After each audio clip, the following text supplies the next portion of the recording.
கர்த்தருடைய பரிசுத்த நாமத்திற்கு ஸ்தோத்திரம் உண்டாவதாக.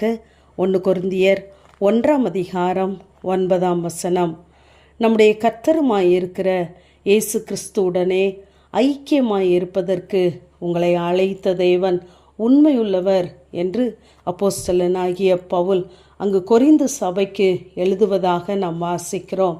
நம்மை அழைத்த தேவன் எதற்காக நம்மை அழைத்தார் என்றால், தேவனோடு கூட நாம் ஐக்கியமாய் இருக்க வேண்டும் என்பதற்காகவே.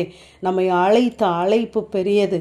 நாம் தூரமானவர்களாய் வாக்குத்தத்தங்களுக்கும் தேவாராதனைகளுக்கும் உடன்படிக்கைகளுக்கும் அந்நியராய் நம்பிக்கையற்றவர்களாய் எப்படியெல்லாமோ வாழ்ந்தோம்.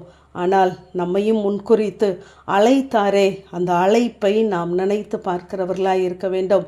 அவரோடு கூட ஐக்கியமாய் இருப்பதற்கே தேவன் நம்மை அழைத்திருக்கிறார். நம்மை அழைத்த தேவன் அவர் உண்மையுள்ளவர் என்று சொல்லுகிறார்.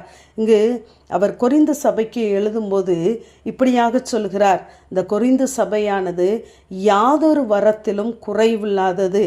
ஆனால் அவர்களுக்குள்ளே அங்கு பிரிவினைகள் வாக்குவாதங்கள் ஏற்படுகிறது என்பதை அறிந்ததினாலே அங்கு அவர்களை கடிந்து கொண்டு அங்கு புத்தி சொல்வதாக நாம் தொடர்ந்து வாசிக்கிறோம். நம்முடைய வாழ்க்கையிலும் நம்மை அழைத்த தேவன் நம்மை நம்பியிருக்கிறார், உண்மையுள்ளவர்கள் என்று எண்ணி. ஆனால் நாம் வெளியே ஒன்றும் உள்ளொன்றும் இருந்து தேவனை நாம் ஒருபோதும் அசட்டை பண்ணிவிடக்கூடாது. வெளி உலகத்திற்கு நாம் கிறிஸ்தவர்களாய், தேவனை ஆராதிக்கிறவர்களாய், தேவனோடு கூட நடக்கிறவர்களாய் நாம் காண்பித்து கொள்ளலாம். ஆனால் நம்முடைய உள்ளான மனது, நம்முடைய ஆவி தேவனோடு கூட எவ்வளவாய் ஐக்கியமாய் இருக்கிறது என்பதை நாம் ஒவ்வொரு நாளும் சோதித்து பார்க்கிறவர்களாய் இருக்க வேண்டும். தேவனோடு கூட ஒவ்வொரு நாளும் நாம் கிட்டி சேர்கிறவர்களாய் இருக்க வேண்டும். ஏனென்றால் தேவன் நம்மை பரிசுத்தவானாய் இருப்பதினாலே அழைக்கவில்லை, நம்மை பரிசுத்தவானாய் மாற்றும்படிக்கே நம்மை அழைத்திருக்கிறார். 1 தெசலோனிக்கேயர் 4:7 தேவன் நம்மை அசுத்தத்திற்கு அல்ல பரிசுத்தத்திற்கே அழைத்திருக்கிறேன் என்று சொல்லுகிறார். அவர் நம்மை அழைத்த அழைப்பிலே அவருடைய கிருபை இருக்கிறது, வரங்கள் இருக்கிறது, பரிசுத்தம் இருக்கிறது, மேன்மை இருக்கிறது, உயர்வு இருக்கிறது. நமக்கு வேண்டிய அத்தனை ஆசீர்வாதங்களும் வாக்குத்தத்தங்களும் உள்ளடங்கி இருக்கிறது.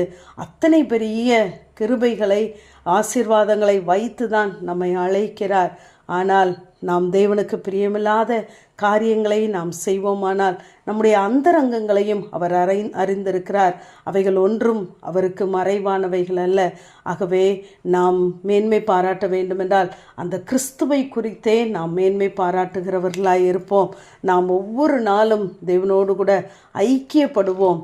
தேவன் நம்மை நினைத்து அழைத்த தேவன், அவர் நம்மை நடத்த போதுமானவராகவே இருக்கிறார். 1 பேதுரு 3:9 நீங்கள் ஆசீர்வாதத்தை சுதந்தரித்து கொள்ளும்படி அழைக்கப்பட்டு இருக்கிறவர்கள் என்று எண்ணி அறிந்து ஆசீர்வதியுங்கள் என்று சொல்லுகிறார்.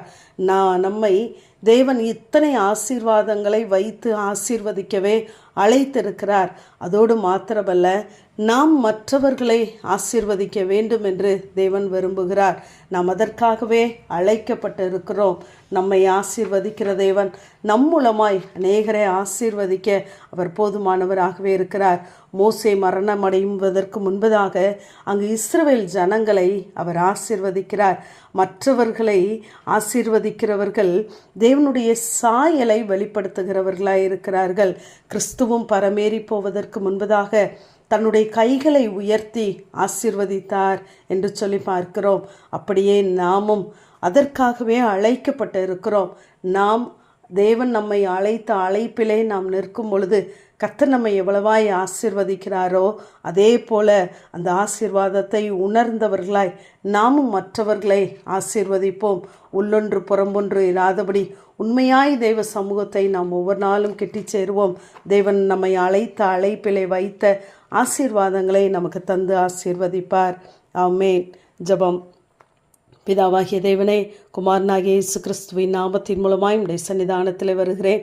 நம்முடைய கர்த்தருமாய் இருக்கிற இயேசு கிறிஸ்துவனுடனே ஐக்கியமாய் இருப்பதற்கு உங்களை அழைத்த தேவன் உண்மையுள்ளவர் என்ற வேத வார்த்தையின்படி ஆண்டவரே ஒவ்வொரு நாளும் உம்மை கிட்டி சேருகிற அனுபவத்தை தாங்க.